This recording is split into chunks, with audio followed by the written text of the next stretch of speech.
ડીસા નગરપાલિકાના અધિકારીઓની બેદરકારીના કારણે પાલિકાની તિજોરીને થયું છે મોટું નુકસાન। ડીસા નગરપાલિકાના સત્તાધીશો અને અધિકારીઓને વધુ એક બેદરકારીના કારણે પાલિકાની તિજોરીને મોટું નુકસાન થવા પામ્યું છે। રાજ્ય સરકાર દ્વારા ભૂગર્ભ ગટર યોજના અમલમાં મૂકવામાં આવી છે। દરેક શહેરી વિસ્તારમાં ભૂગર્ભ ગટરની કામગીરી ચાલી રહી છે, ત્યારે ડીસા નગરપાલિકા દ્વારા પણ શહેરમાં ભૂગર્ભ ગટર યોજના અમલમાં છે। શહેરના અનેક વિસ્તારોમાં ભૂગર્ભ ગટર યોજના લગભગ પૂર્ણ થવા પામી છે, ત્યારે પ્રાદેશિક કમિશનર ગાંધીનગર દ્વારા ડીસા નગરપાલિકા ભૂગર્ભ ગટર વેરો લાગુ કરવા માટે 2020માં હુકમ કરવામાં આવ્યો છે। જે ભૂગર્ભ ગટર વેરો તાજેતરમાં આવ્યો હતો અને જે ભૂગર્ભ ગટર વેરો તાજેતરમાં 2024માં ડીસા નગરપાલિકા દ્વારા લાગુ કરવામાં આવી રહ્યો છે। 2020નો પ્રાદેશિક કમિશનરનો હુકમ 2024માં હુકમનો અમલ એટલે કે ડીસા નગરપાલિકાની તિજોરીને 4 વર્ષમાં કરોડો રૂપિયા નુકસાન થવા પામ્યું છે। જ્યારે નગરપાલિકાના એકમ મુજબ કોઈ પણ વેરો લાગુ કરતા સમયે ફરજિયાત આકારણી કરવાની હોય છે, ત્યારે ડીસા નગરપાલિકા દ્વારા ભૂગર્ભ ગટર વેરો લાગુ કરતા સમયે આકારણી કરવામાં આવી નથી, જેને લઈને લોકોની મિલકત ડીસા શહેરમાં ધરાવે છે, પરંતુ શહેરમાં રહેતા નથી અને મિલકત વર્ષોથી બંધ હાલતમાં છે। પાલિકા દ્વારા વેરાની વસૂલાત કરવાથી મિલકત ધારકો સાથે ડીસા નગરપાલિકા દ્વારા ખુલ્લેઆમ છેતરપિંડી આચરતા હોવાનો અરજદાર સુભાષભાઈ ઠક્કર દ્વારા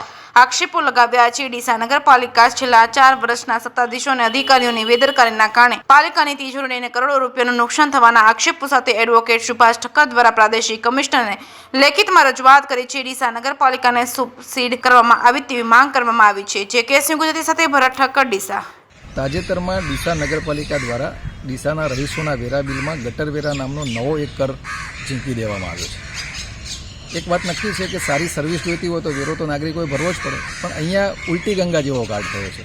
જ્યારે કોઈ પણ સેવા મેળવવી હોય નાગરિકોએ તે ઓફિસમાં જતા હોય, અરજી કરતા હોય, નિયત ફીસ અને ચાર્જ ભરતા હોય, ત્યારબાદ એ સેવા તેમને મળતી હોય છે।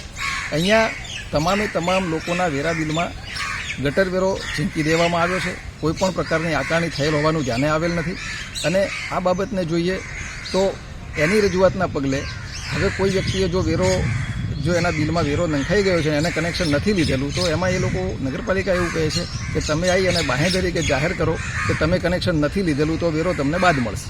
આ એક ઉલટી ગંગા, એક ઉલટી પદ્ધતિ એમને અપનાવેલી છે, જે કોઈપણ સંજોગોમાં ચાલી શકે નહીં। વાસ્તવમાં તેમને મ્યુનિસિપલ એક્ટ મુજબ તમામ મકાનોની આકારણી કરવી પડે અને જેને કનેક્શન લીધેલું હોય કે આપેલું હોય એને જ વેરો નાખી શકાય।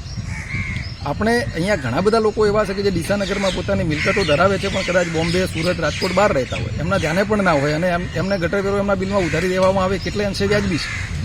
બીજી એક વાત, જ્યારે ભૂગર્ભ ગટર યોજના ક્યારથી અમલમાં આવી એ પણ લોકોને સ્પષ્ટીકરણ જોઈએ છે, કારણ કે સને 2018માં ડીસા નગરપાલિકા દ્વારા ભૂગર્ભ ગટરના નિયમો બનાવવામાં આવ્યા છે અને 2019માં એ મંજૂર પણ થયા છે। તો નોટિફિકેશનથી જે એમનું છેલ્લું નોટિફિકેશન છે એમાં એવું છે કે 1/4/2020થી આ વેરો અમલી કરવામાં આવે। હવે મહત્વની વાત એ છે કે 2020માં જેનું છેલ્લું નોટિફિકેશન આપવામાં આવેલું હતું વેરો અમલી કરવા માટે, એ વેરો 2024માં અમલી કરવા માટે આવે છે, 2024-25ના વર્ષમાં। તો નગરપાલિકાનો આ અણઘડ વહીવટ કહી શકાય, કારણ કે એક બાજુ જે લોકોએ કનેક્શન લીધા કે નથી લીધા બધાના વેરા બિલની અંદર આ વેરો નાખી દેવામાં આવ્યો છે, બીજી બાજુ 4 વર્ષથી વધુ સમય સુધી આ વેરો લાગુ ના કરી અને પોટેન્શિયલ રેવન્યુ જે જનરેટ થવાની હતી એ ડીસા નગરપાલિકાની તિજોરીને નુકસાન પહોંચાડે છે।